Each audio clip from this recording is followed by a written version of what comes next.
Alexander, who's not? Do you hear me? I mean it. Going to move. Judith Vorst, illustrated by Robert Priest Glasser.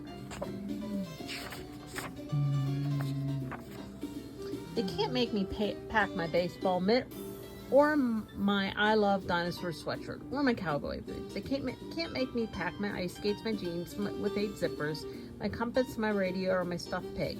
My dad is packing, my mom is packing, my brothers Nick and Anthony are packing. I'm not packing. I'm not going to move. My dad says we have to move to where his new job is. That job is 1,000 miles away. My mom says we have to move to where our new house is. That house is 1,000 miles away. Right next door to the new house, there's a boy who is Anthony's age. Down the street, there's a boy the same as Nick's age. There's no one next door or down the street, or maybe for 1,000 miles, who is my age. I'm not, do you hear me? I mean it, going to move.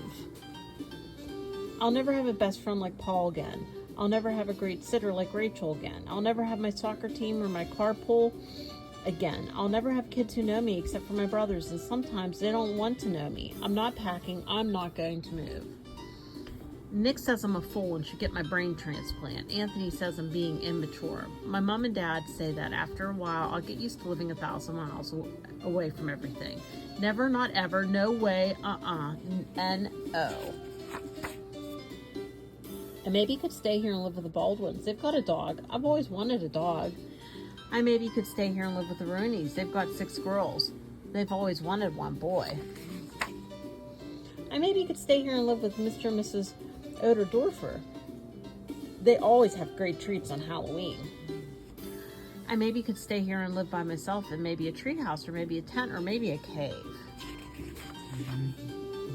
Nick says I could live in a zoo with all the other animals. Anthony says I'm being immature. My dad says I should take a look at all the special places. I'm taking a look, but it won't be my last. I looked at the Rooney's roof, which I once climbed out on, but then I couldn't climb back in until the fire department came and helped me. I looked at Pearson's drugstore where they once said my mom had to pay them $80 when I threw a ball in the air that I almost caught. I looked a lot at the Alberts house, where I once and for all learned to tell which was poison ivy. I looked at my school, where even Mrs. Noop, the teacher I once spilled the goldfish bowl on, said she'd miss me.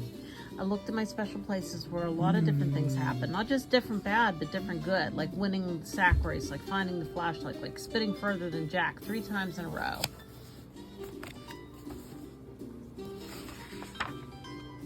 Like selling so much lemonade that my dad said I would probably have to pay taxes. My dad was just making jokes about paying taxes. I wish he was just making jokes about going to move. I'm not. Do you hear me? I mean it, going to move. Nick says I'm acting like a puke face. Anthony says I'm acting immature. My mom says to say a last goodbye to all my special people. I'm saying goodbye, but it won't be my last. I say goodbye to my friends, especially Paul, who's almost like having another brother, except he doesn't say puke face or immature. I say goodbye to my neighbors, especially Swoozy, who is almost like having a dog, except she's the Baldwin's dog instead of mine. I say goodbye to Rachel, who taught me to stand on my head and whistle with 2 fingers, but she says don't try to do both at the same time. I say goodbye to Seymour, the cleaners, who, even if it is gum wrappers and an old tooth, always saves me the stuff I leave in my pockets. I say a lot of goodbyes to a lot of people. I get a lot of hugs and a lot of kisses. Enough hugs and kisses to last a person for a whole life. I say a lot of goodbyes, except I'm staying here. I'm not going to move. When the movers come to put my bedroom furniture on their truck, maybe I'll barricade my bedroom door. When my dad wants to tie my bicycle to the roof rack on the top of the station wagon, maybe I'll lock up my bike and bury the key. When my mom says finish packing up, it's time for us to get going. Maybe she'll look around and she won't see me. I know places to hide where will never find me. Like behind the racks of clothes at the Seymour's Cleaner, like underneath the piano in Eddie's basement, like inside the pickle barrel at Friendly's Market, or maybe I could hide in the weeds in the lot next to Albert's house, now that I know how to tell which is poison ivy. I'd rather have poison ivy than have to move. My dad says it might take a while for us to find a new soccer team. He says it might take a while, but I'll find boys my age. He also says sometimes when a person moves away, his father might need to let him get a dog to be a friend till he makes some new people friends. I think this Swoozy, too, would be a good name. My mom says it might take a while, but we'll find a great sitter. She says it might take a while, but we'll find cleaners who even save gum wrappers or old teeth. She said that sometimes when a person moves away, his mother might let him call his best friend long distance. I already know the telephone number by heart. Paul gave me a baseball cap. Rachel gave me a backpack that glows in the dark. Mr. and Mrs. Oberdorfer gave me treats to eat for 1,000 miles. Nick says if I'm lonesome in my new room all by myself, he might let me sleep with him for a little while. Anthony says Nick is being mature. My dad is packing, my mom is packing, my brother's packing, and I don't like it, but I'm packing too. They better not try to move anymore when we get here. We're going to go.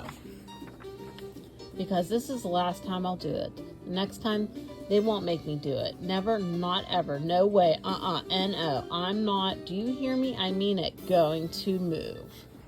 The end.